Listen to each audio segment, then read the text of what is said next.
No, I think it's when you have people that have been there. You saw it in the last 48 hours where New Jersey is canceling their auctions.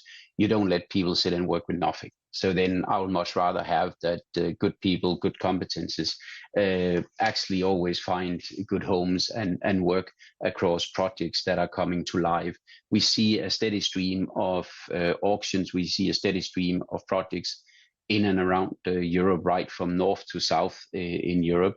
We see some of it in Asia Pacific as well. So therefore, this is where naturally for a global company like ours, we located competences in the US. Some were already there. Now we will try to rebalance that.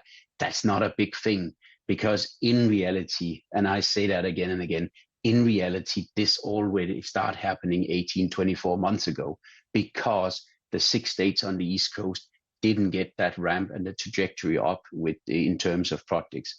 Some have said we wait for 4 years and we see what happens.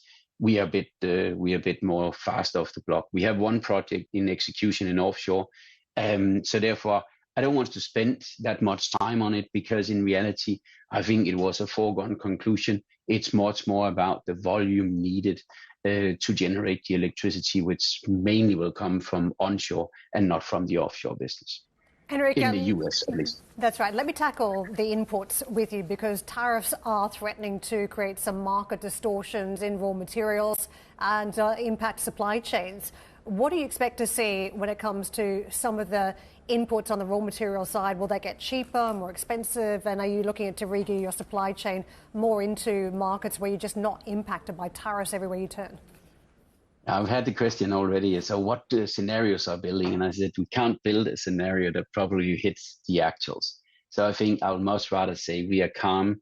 What we have been dealing with and mitigating over the last 5 years has given us an experience which is very useful, is that if something comes, then we sit down with our most affected either projects or customers and saying, how do we mitigate that and how do we work around it? That I'm actually a bit sort of, let's take it easy because some of the things happens within almost weeks or days and potentially will be gone again. And you don't need to add to the uncertainty in the supply chain. So calm hands, team is really on it here. And we just take it step by step. So far, we are well positioned because we got a global supply chain. And that also mitigates a lot of these things. Will we be unaffected? I'm sure not. But when there is effect, then we will also sit down and find a solution to it. I'm not so nervous of it. The more is here.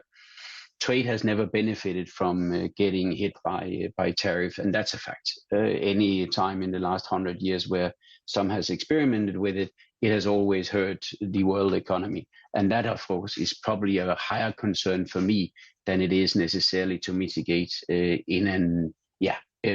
short-term tariff will come and go. Henrik, let's just tackle the cost side before we let you go, because I can see in your key highlights today, rising costs meant you had a challenging year.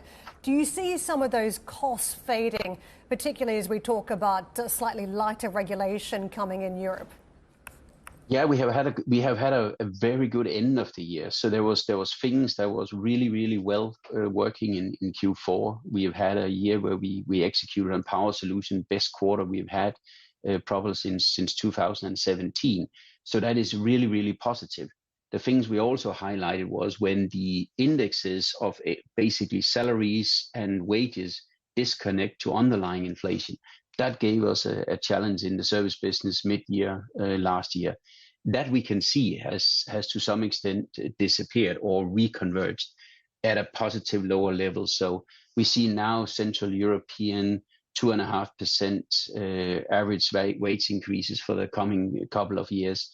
And of course, that is highly supportive also for the predictability of the service business. So when we see this, I think actually we are entering a year where it seems to be much better in control and much better connected than it was when we entered last year.